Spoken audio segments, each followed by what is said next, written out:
guys, and welcome to this week's video. It is not going to be a vlog, sadly. I had filmed stuff throughout the week and was excited to do, I had a whole bunch of stuff planned, and then I just couldn't do it. I got sick. I woke up and I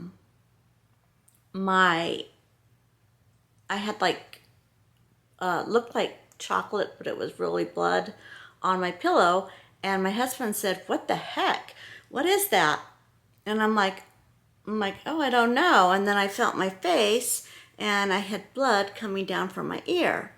And I was like, "Ooh, yuck." So I thought, well, maybe I had a scab or something. Cause I was just kind of like, ugh.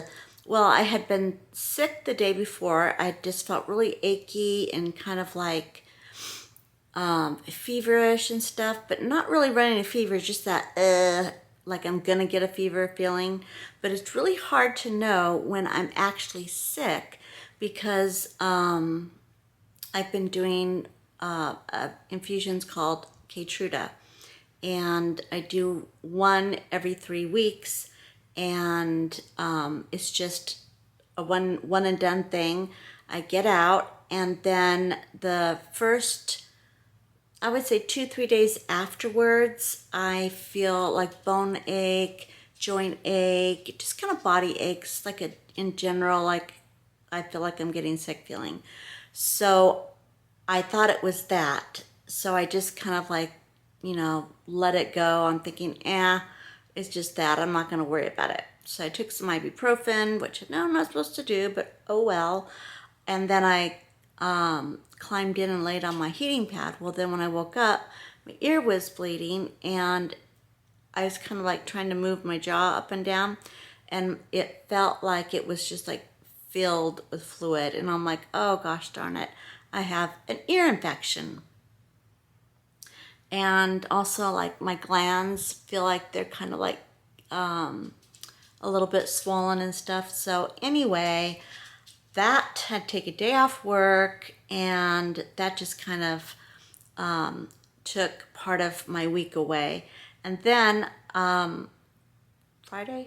Saturday, I took Thea, my little granddaughter, whose birthday was this last week. She turned 6. I can't believe it. She's getting so big. Anyway, we spent the day. We drove an hour to find like a shopping mall because I live out in the countryside, so there's not a lot of shopping around nearby. So we went out and we had a day of shopping together and had lunch at her favorite place, Taco Bell. Tried to get her. I'm like, you want to go to Chili's? You want to go to this? You want to go to that?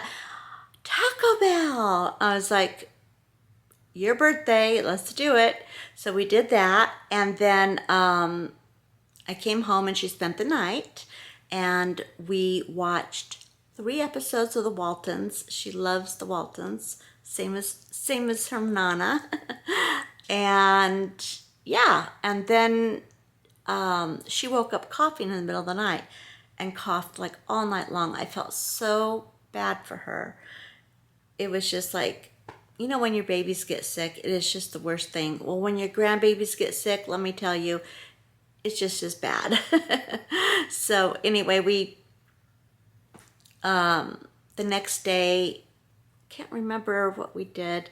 Oh, my husband, what happened? I can't remember. I'm just like so foggy. I don't remember what happened.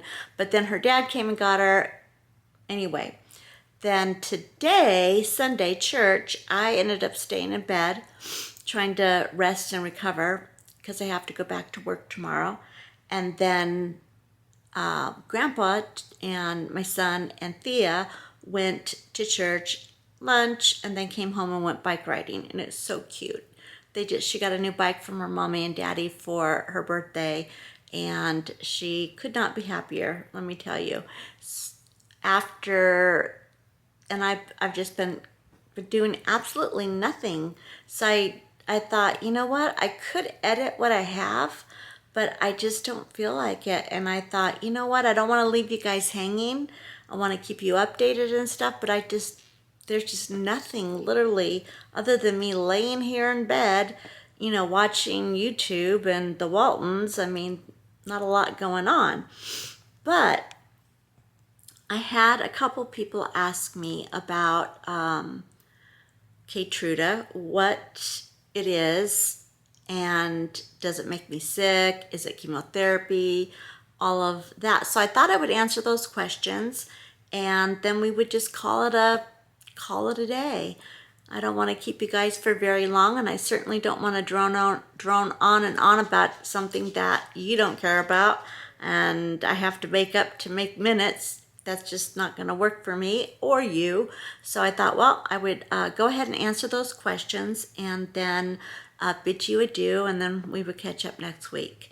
So what Keytruda is, it is the way I understand it, and I'm sure there's a lot more technical way of explaining this, but it's not chemotherapy, but it usually works. It can work alone, or it can work in tandem with a lot of times Avastin, Avastin, I think that's spelled, or it can work with multiple different types of chemotherapy.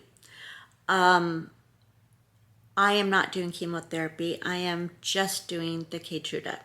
So I don't have all the side effects that a lot of people do have when they do the two together, because a lot of times when you have both of them, it's like, who knows which one's giving you the worst side effect.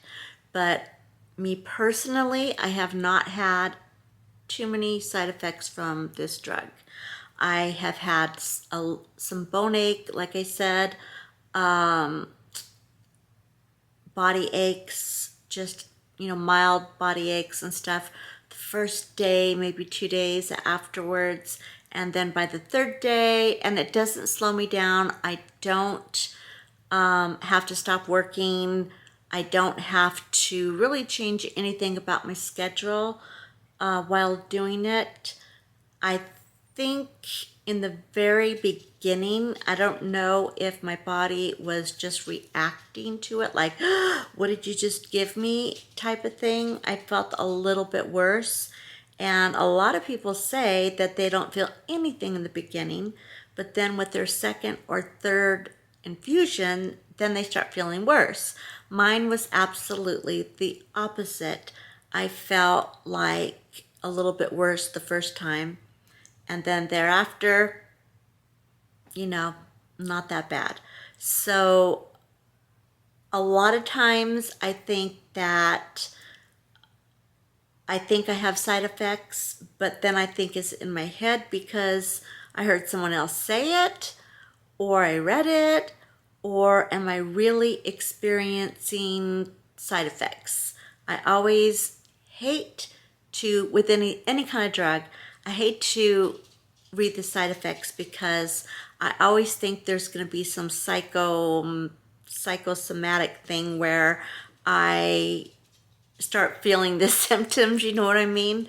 I don't know. Drop me a comment. Let me know if you feel that way, but that's the way I kind of feel. So a lot of times I don't like to read the symptoms, or the side effects rather, because I just want to experience them myself. And then if I'm having a side effect and I'm thinking, ooh, wonder if that's a side effect, then I'll go back and then I'll read the side effects and think, that's why I'm feeling this way. And then it makes me not feel like I'm going, crazy or whatever. So that's typically how I have dealt in the past with any new medications.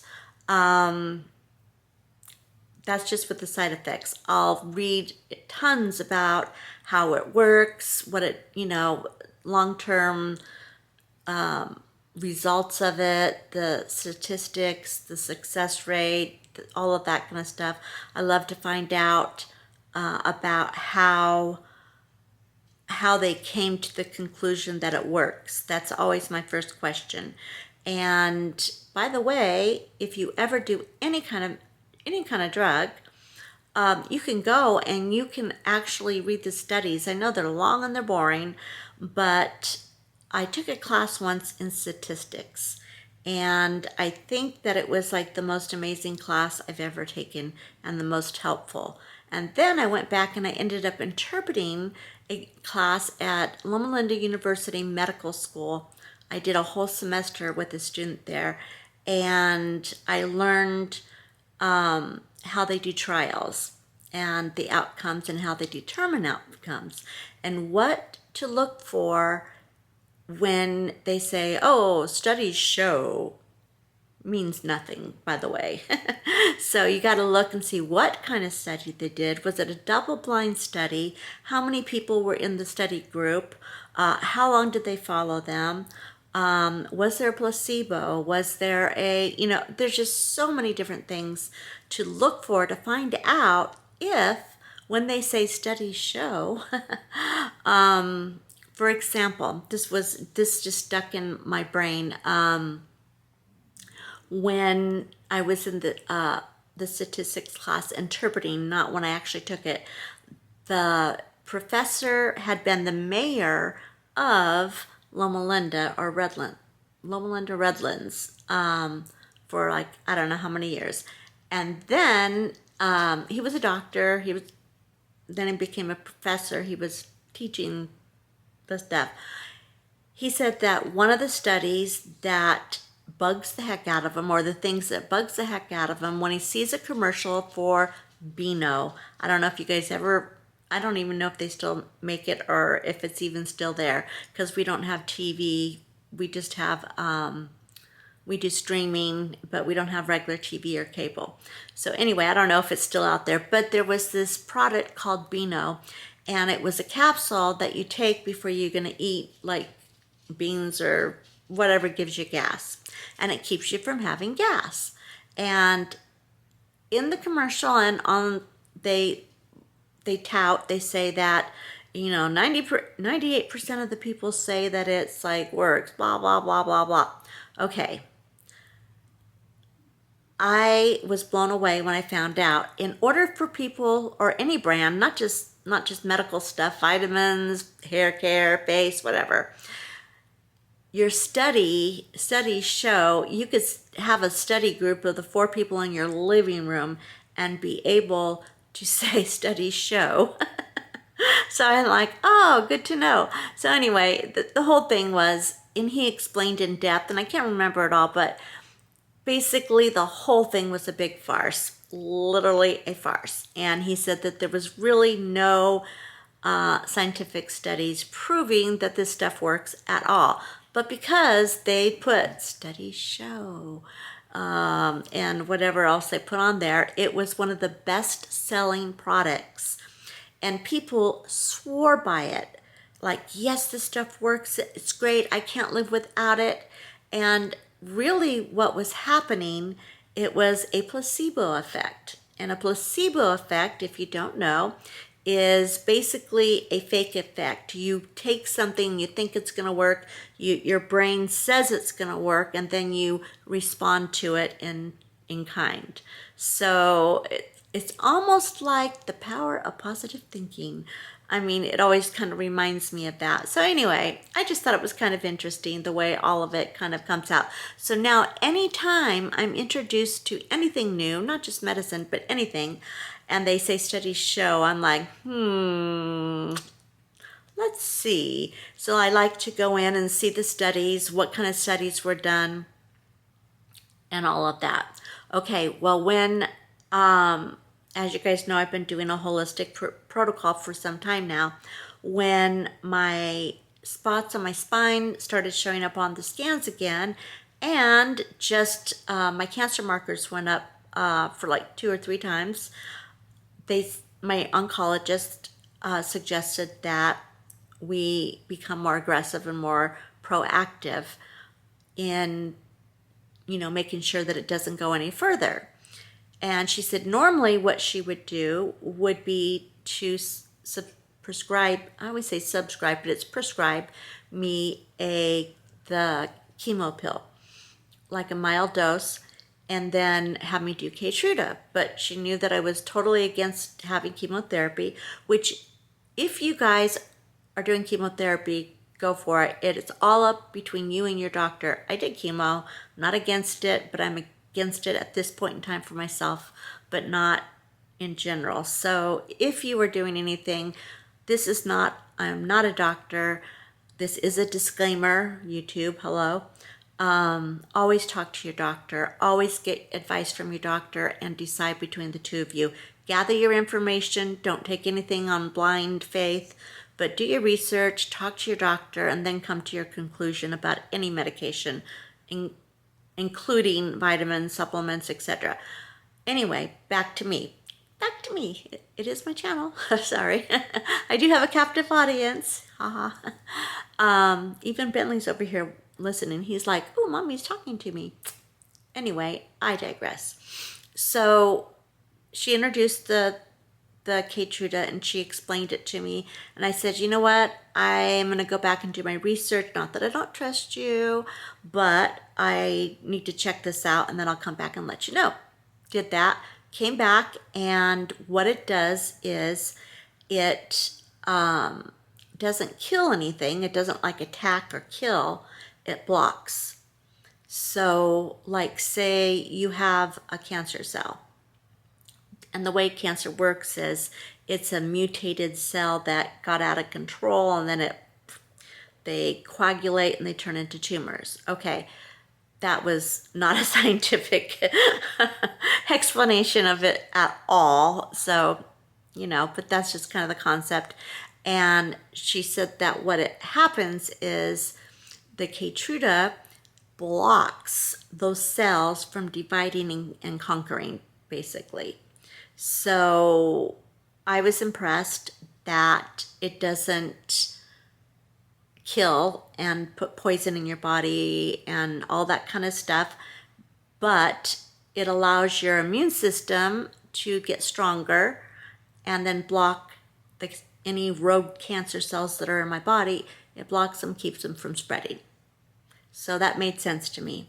And normally the reason they put it with chemotherapy or Avastin or any of those, any different combinations is because the chemo will attack and kill, and what's left over, the Keytruda will block and try to keep from, you know, mutating and spreading and turning into more tumors. So that is why it is usually a really good team to have and to use, a cocktail, I guess they call it.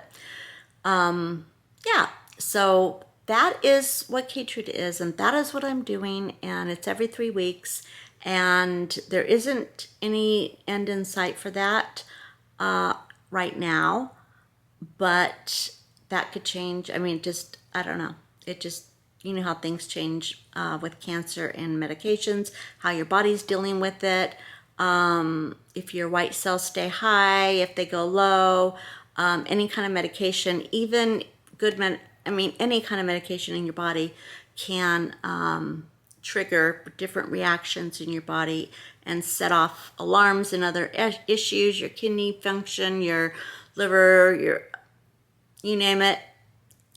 Your body is a perfectly balanced system, and sometimes when you put a foreign substance in it, your body doesn't like it, so it reacts positive or negative. So anyway, that's what's going on now. And then I have been doing the vitamin C treatments, which can be done with the Keytruda. I had to get approval and had to go through a little bit of stuff, but because it's not typically done that way, and the insurance is like, no, we don't want to do that. But doctor did her overwrite thing and everything was fine. So vitamin C, megadosing vitamin C, and then Keytruda. I was doing the megadose vitamin C once a week, but because insurance doesn't cover the vitamin C, it covers the facility and the nurse like giving it to you and all that stuff, but the actual vitamin C that does not cover. So I have to pay that out of pocket, and it's quite expensive. So we cut that down since my immune system was, my red cells, everything was looking great. My white cells were not elevated, they were down. Even after the Keytruda, they stayed down.